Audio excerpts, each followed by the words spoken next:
The story begins with Rick Carver, a real estate broker being questioned by the police at a crime scene. He was the last person to see Mr. Caldwell, the man who had just taken his own life with a gun. Despite the seriousness of the situation, Rick remains unfazed, casually answering business calls while speaking to the officers.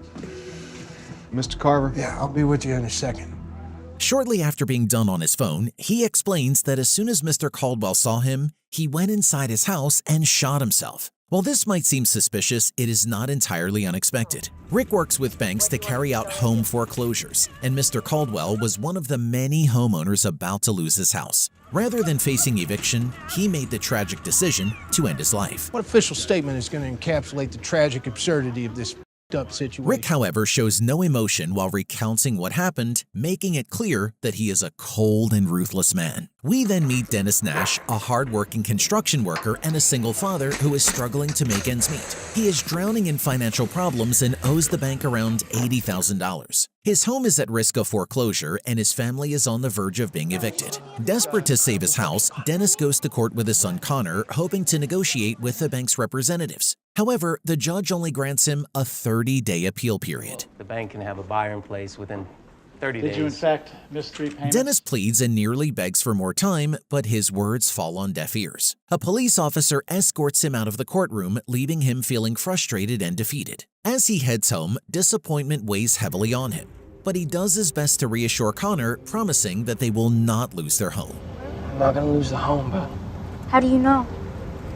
Despite his words, Dennis is extremely worried. That night, he frantically searches for a job that can provide enough money to support his family. He scours job listings, makes countless phone calls, and reaches out to everyone he knows, but nothing comes up. Each rejection only adds to his stress and desperation. At this point, Dennis is so broke, he'd probably take a side gig selling pictures of Spider-Man to J. Jonah Jameson. The next day, the situation takes a devastating turn. Okay. All right. Afternoon, boss. A group of sheriffs accompanied by Rick Carver arrives at Dennis's home. They inform him that the bank has officially taken ownership of the property and he and his family must leave immediately. Dennis protests, reminding them that the judge granted him 30 days. However, Rick presents a signed court order that overrides the appeal, making it clear that they have no choice but to leave. But the time has come. You have to leave the property. He also reveals that the bank had initially offered them $3,500 as a cash-for-key settlement, which would have allowed them to leave voluntarily. Since they declined the offer, they now have no time to prepare. Dennis and his mother Lynn refuse to leave, leading to a tense confrontation with the police. The officers warn that if they do not cooperate, they will be arrested. Lynn, angry and distraught, insists that the officers are trespassing, but one of them coldly tells her that she is the one trespassing since the house now belongs to the bank. This isn't your home, son. Mr. Carver? Excuse me? With no other option, Dennis and his mother start packing their belongings. They desperately try to remove everything important before being forced out. Shortly after, Connor returns from school and is devastated to see his family being evicted. He tries to go to his room, but Dennis stops him, explaining that they can no longer stay there. I just want to go to my room, please. I can't go to your room right now. Heartbroken and powerless, Connor watches as their home is taken away from them. Saying their final goodbyes to their neighbors, Dennis and his family move into a rundown motel. Do you plan on staying for a while? No, a couple of nights. Just a couple of nights. That night, Dennis makes dozens of phone calls, desperately trying to find work. He even offers to do plumbing jobs, but no one is willing to hire him. All right, lower level stuff, anything going? That night, Lynn suggests moving to Tampa to live with Dennis's uncle, but Dennis refuses. He doesn't want to uproot Connor from his school and friends. Determined to turn things around, he wakes up the next day ready to find any job he can. Later, Dennis goes and gets into a heated argument with a group of movers, accusing them of stealing his construction tools. Tools again. Yeah. Oh, wait, you don't have a house, right? As tensions rise, Rick Carver unexpectedly arrives, asking what the commotion is about. When Dennis explains, Rick gets a phone call about another issue and prepares to leave. You gotta be kidding me. But before he goes, he turns to Dennis and asks if he's looking for work. Remembering that Dennis mentioned having experience in construction, Rick offers him a small job for $50. Desperate for money, Dennis quickly agrees and follows Rick in his truck. They arrive at a foreclosed home that has been severely damaged by sewage flooding. The stench is unbearable, and most of the workers refuse to clean it. Seeing an opportunity, Dennis negotiates with Rick, saying he will do the job for $250. Rick agrees. Dennis steps inside, only to realize the mess is far worse than he expected.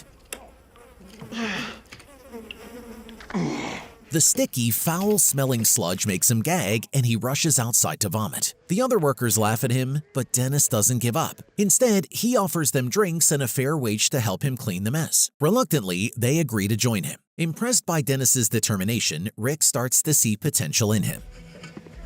All right, let's do it. Let's get this shit done. After completing the job, Dennis went to the motel and showed them the money he made. Lynn is thankful as things can be hopeful, and they spend that day happy. The next day, he calls Dennis to his luxurious mansion to fix an air conditioning unit. Dennis gets a glimpse of Rick's extravagant lifestyle, his huge house, fancy cars, and beautiful wife. However, the constant phone calls filled with angry voices suggest that Rick has made many enemies. After Dennis finishes the repair, Rick takes him for a drive and unexpectedly offers him a well-paying job. You know what I am? I'm a man who owns a hell of a lot of properties. Without asking for details, Dennis immediately accepts, knowing he needs money to support his family. As they drive through town, they spot a house illegally siphoning electricity and water from a neighboring property. Realizing that the house belongs to the bank, Rick turns the car around to investigate. He knocks on the door and confronts the occupant, Frank Green, ordering him to remove the illegal utilities immediately. So you're not just stealing from me, you're stealing from the United States government.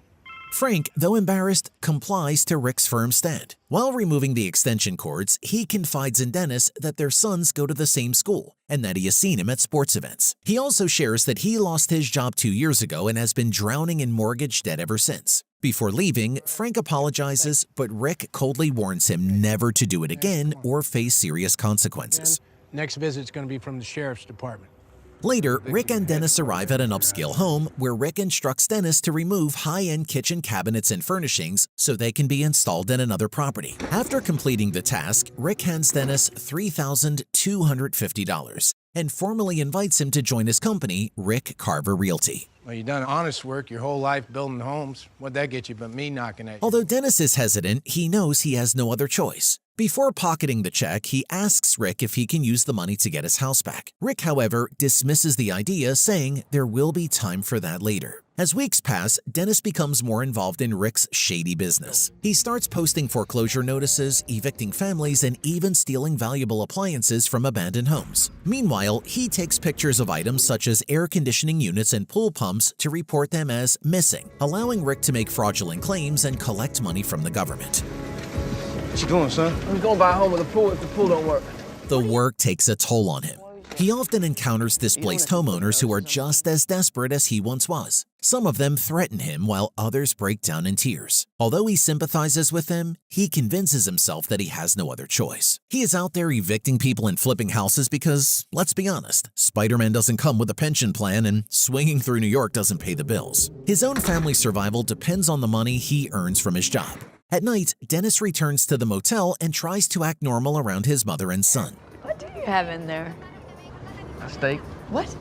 He hides the truth from them, pretending that everything is fine. However, guilt eats away at him at night, and he struggles with sleeping with his conscience. One day, Rick takes inventory of the stolen appliances they have collected. He explains to Dennis that the government will reimburse him for the cost of replacing them, allowing them to make easy money. He also introduces Dennis to a new scheme, placing fake tenants in foreclosed homes to collect additional cash-for-key settlements from banks. Who pays the most out in cash for keys? Dennis realizes he is being pulled deeper into a world of corruption, but by now, he is in too deep to walk away. Days later, Rick hands Dennis a check for $7,200, his share of their illegal earnings, but Dennis refuses the money. Instead, he asks Rick to help him get his home back. Without hesitation, Rick agrees to buy the house with his own money, but warns Dennis that he will still owe him $155,000. Excited about getting his home back, Dennis thanks Rick. However, something shifts in his mind. He straps a gun to his ankle just in case.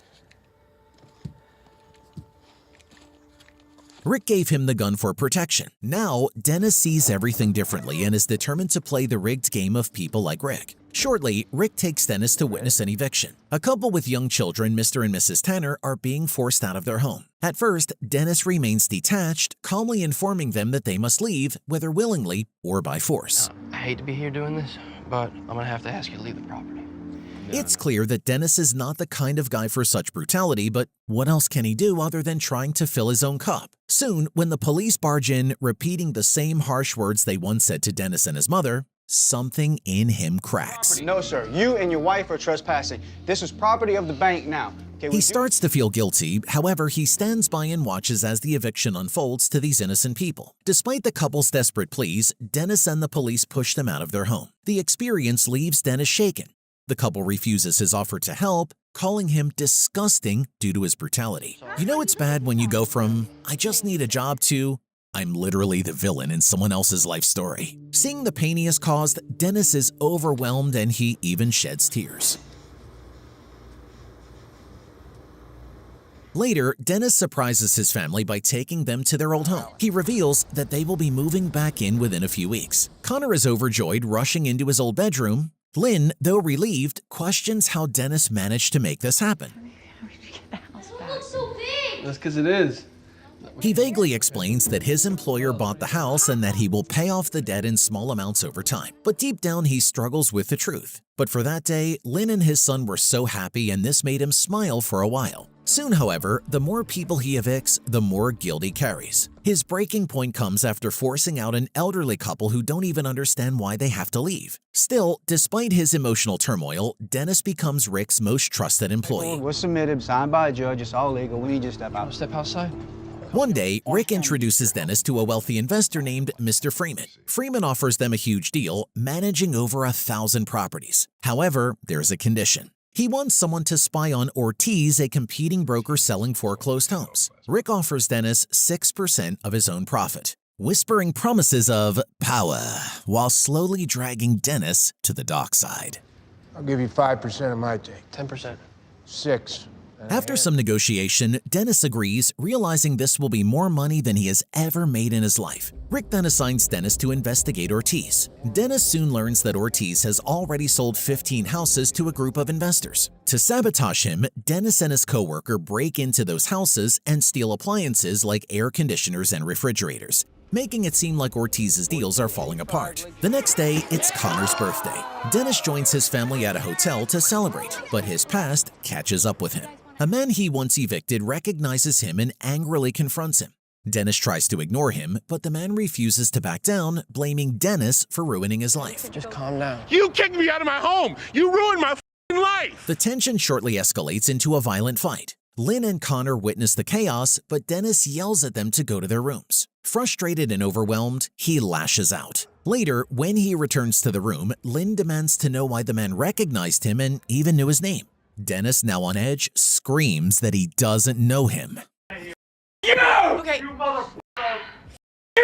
His family is heartbroken by his reaction. Dennis realizes he has gone too far, sinking deeper into a world he no longer controls, so once again turns to Rick for guidance. Sometime later, Dennis meets with Rick and a businessman named Kahana. They discuss how the deal with Ortiz has collapsed. 6 of the 15 buyers refuse to move forward because of the missing appliances. This was all part of Rick's plan. He now offers to replace all the stolen appliances for free, but only if the buyers agree to work with him instead of Ortiz. Kahana sees the financial advantage and accepts the deal.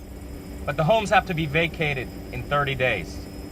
Rick and Dennis smile, knowing they indeed have won the bargain. To celebrate, Rick throws a massive party at his mansion filled with music, drinks, and influential guests. Because nothing screams, "I've made it," like drinking expensive whiskey by the pool while pretending you have a soul. As the night winds down, Rick and Dennis sit by the pool. Rick enjoys their success, but Dennis, drunk, is lost in guilt. His only thought is getting his home back. Rick smirks, assuring Dennis it's just a few more weeks, but Dennis is tired of waiting.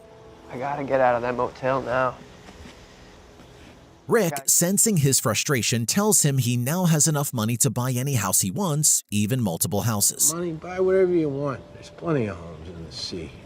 Dennis takes Rick's words to heart. Impulsively, the next day he buys a luxurious mansion that caught his eye and surprises his family. But instead of excitement, Lynn and Connor are horrified. Lynn scolds him for evicting the previous owners just so they could move in. This is somebody else's, and I want our house. She sees the truth and is not going easy on her sin for destroying innocent families' lives. Disgusted, she declares that she would rather move to Tampa with her brother than live in a house built on suffering. Heartbroken, Dennis begs her to reconsider, but she refuses and starts dialing. The next morning, Rick calls Dennis into his office and hands him an important document. This is proof of publication. Wasn't filed 2 years ago. It's a fake legal motion against Frank Green, the struggling father who has been using electricity and water from a neighboring house to survive. If Frank wins the case, Rick's entire deal will fall apart. So Rick orders Dennis to submit the document to the court before 9:45 a.m. This means Dennis must ensure Frank loses his home, no matter the cost. Shortly, Dennis arrives at the courthouse and sees Frank with his wife and children. They look hopeful to enter the courtroom, believing they have a real chance to win. Guilt washes over Dennis and he steps into the bathroom trying to calm himself, but Rick keeps texting him, demanding to know why he hasn't delivered the paper. Finally, Rick calls, threatening him. If he doesn't file the document, he is a dead man. Dennis knows that if he hands over the document, he will destroy Frank's life. But Rick's voice echoes in his mind, pushing him forward. Under pressure, Dennis submits the fake motion. Shortly after, the court rules against Frank, seizing his home. Frank desperately pleads with the judge, crying that he has a family to take care of, but his cries go unheard. Just like that, another family is crushed under the weight of Dennis's success. Hope that mansion came with soundproof walls because that guilt is about to get loud. Later that day, Dennis returns to his new mansion, the place he now calls home, only to find it completely empty. Lynn and Connor are gone. They have left for Tampa. The realization hits him hard. Overwhelmed with sorrow, he turns to alcohol, drinking until he loses consciousness and collapses on the floor. The next morning, he is startled awake by a phone call from Rick. Rick is already at his door telling him to hurry up. It's time for Frank Green's eviction. Dennis, feeling empty and broken, follows Rick to the scene. But when they arrive, they find police officers already there talking to the neighbors. Something is wrong. Well, go find out. I got 2 more evictions today. The officers inform Rick and Dennis that Frank has been acting strangely. Since yesterday, his behavior has become more unstable, scaring his wife and children. The police were called for a domestic disturbance, and now they believe Frank is armed and dangerous. Suddenly, Frank starts shouting at the officers, demanding that they leave. He insists that this is his home and that they are the ones trespassing. Put the gun down! Put the gun down! The tension rises as the police order Frank to drop his weapon.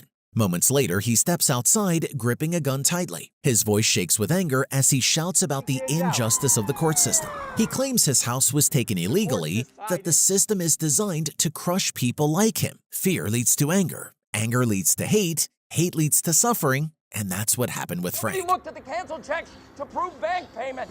Fact. Watching this unfold, Dennis breaks down. He knows exactly why Frank is in this situation. It all started because of him. A wave of guilt washes over him, but deep down, he blames Rick for pushing him into this mess. This is the moment Dennis officially realizes he's not the friendly neighborhood Spider-Man anymore. He's the guy throwing people out of neighborhoods. Still, it's too late now. He has already gone too far. No proof of publication filed. Fact. Chaos erupts when Frank suddenly fires at the police. The officers quickly take cover, their weapons drawn, ready to fire back. Dennis, hiding behind a police car, makes a sudden desperate decision. He steps out into the open and calls out to Frank. His voice is unsteady as he admits the truth. He was the one who forged a legal document at the court hearing. He is the reason Frank lost his house, and it wasn't fair. I cheated you. Well, you can change the past, but you can learn from it, right? Frank, shocked by the confession, lowers his gun slightly. His anger shifts to disbelief. Taking advantage of the moment, the police urge Frank to surrender, telling him that his case can be reopened and that he still has a chance to get his home back. After a brief hesitation, Frank finally steps forward, allowing the officers to take him into custody. Stop! Turn around, face the home. Meanwhile, his wife and children who had been inside the house are safely escorted out. As the situation settles, Dennis is pulled aside for questioning. When the officers ask why he is there, he admits that he came to evict Frank Green. Then, in an unexpected turn, he decides to do the right thing. He tells the police everything, giving them Rick's name and the details of the corrupt company he works for. Rick, realizing that Dennis has betrayed him, tries to stay calm, but the fury in his eyes is clear. The police are now after him, and this time he might not be able to escape. Meanwhile, Dennis sits inside a police car staring blankly ahead, his mind racing with everything that has led to this moment. Just then, Frank's young son approaches the window. Their eyes meet, but instead of hatred or anger, the boy's gaze holds something else: gratitude. For the first time, Dennis told the truth, and because of that, a family was saved from losing everything. With that, the movie ends, a powerful reminder of morality, greed, and the devastating cost of the housing crisis.